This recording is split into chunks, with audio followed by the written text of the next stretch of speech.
pescador de veraneio deita na água o seu anzol.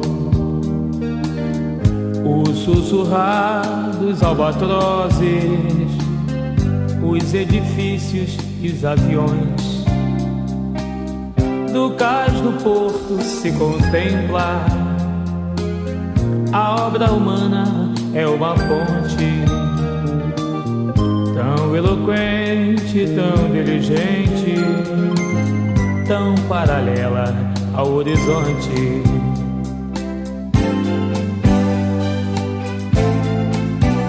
As barcas de Niterói cruzam a monótona Bahia, levando os seres passageiros de Niterói ao Rio.